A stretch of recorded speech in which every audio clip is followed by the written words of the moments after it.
to you. Happy birthday. Ano ba, hindi pa tapos? Okay na yan, tara na. Kain na. Happy birthday, papa ko. Ayan. Dito kami na uwi, hindi kami naalis. Dahil, ayan. Yan ang kanyang handa. Opa. Ayan, ayan na. Nadulutan ni Bunso si kanyang papa, si Kuya Kenneth. Ikaw ba magkakain ko mo? Hindi. Ayan. Regalo reveal. Hey guys, ayan, meron kaming pupunta ni Papa si at may nadaanan kaming napakagandang bahay na punong-puno ng Christmas light. Kaya lang madilim at saka late niya nang nasabi sa akin, baka daw kung ano isipin kung uurong pa kami. Kaya ayan na lang ang nakunan ko sa magandang bahay na maraming Christmas tree. Kami ay pupunta.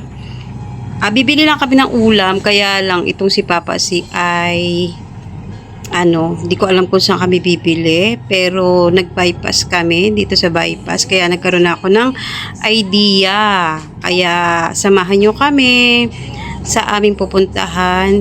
At dito sa mga malapit dito sa atin sa Bulacan, kung kayo naghahanap ng napakalutong na lechon belly, dito sa may bypass ninyo matatagpuan ang ating pupuntahan. At eto na siya, malapit na tayo. Sabi ko na nga sabi ko sa isip ko, dito siya pupunta siya. At bibili lang kami talaga dapat. At ito, tingnan nyo naman ang kabuuan ng bypass. Dati ito ay tapunan lang ng kung ano-ano. Ngayon na eto na, napakaganda na. Para na siyang Manila.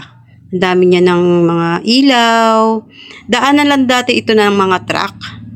Ngayon ay hindi na kasi hindi lang truck kundi mga shortcut na ng mga sasakyan, ganyan. At nagandahan ako dahil nga mailaw, kaya naman napabidyo ko. At ito ang sinasabi ko sa inyo, ang JJ's Lechon. JJ's Lechon Belly. Alam niyo ba dito sa JJ's Lechon Belly ay napaka-perfect ng kanilang belly kasi super lutong, napakalutong niya at napakaraming kumakain dito.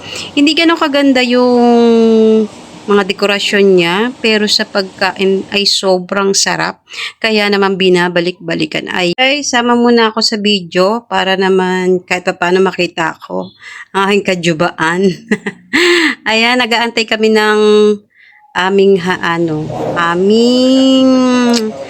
ano nga ba yun? Nakalimutan ko. Ayan na, ng aming order. Ayan. Dumating na ang aming order. Dapat hindi kami dito kakain. Iuwi namin sa bahay. Kaya lang tumawag si Bunso at meron palang event sa kanilang trabaho at saka si Kuya Ken. Magkasama kasi sila sa trabaho. Ayan. At dito na lang sabi ni Papa si kung may sobra ay iuwi na lang namin. Dahil kakabilang dalawa sa bahay. At ang cute-cute nito, syempre ibang nasa isip natin. Pag tayo nakakita ng ganyan mga cute na bagay. Ang nakalagay dito ay suka. Ito ay sausawan ng lechon. Ito ang sausawan sa suka. Ayan, dahil nga tayo ay merong lechon belly at meron silang pa-soup. Masarap naman yung soup. Ayan, si Papa si. Siyempre, nag-aantay ng ating order. At ang kanilang pichel. Taray. Para siyang naisip ko lang.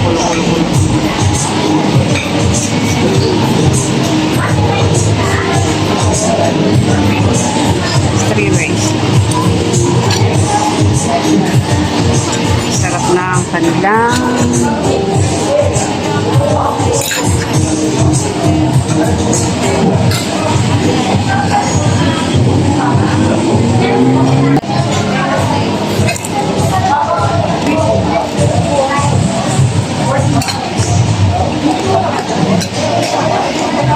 ayan, ito ang kanilang lechon na napakalutong ng balat. At ang ito ay kambing. Ito yung lechon paksi. Ayan ang ating order sa araw na ito. At samahan nyo kami kumain. Ayan, kain na kami guys. Ayan, at ayan, tapos na nga ako kumain. At si Papa si Ayun. Ayan, may nag-iwan kami. Pwede naman niya ano. Ang hina namin kumain. Ayan, magbabalot na lang siya, uwi na lang.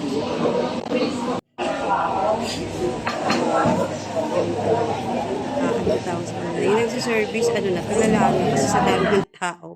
At ayan na nga, pauwi na kami. Ang dami talaga, grabe yung mga nagdadatingan.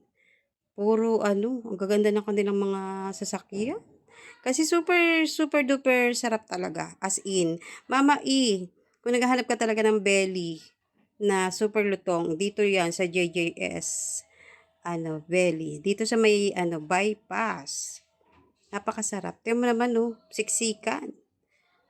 Kasi nga, ang binabalik-balikan ay yung pagkain, hindi yung ganda ng lugar. Ganun lang. At ayan na, bye. Bye everyone.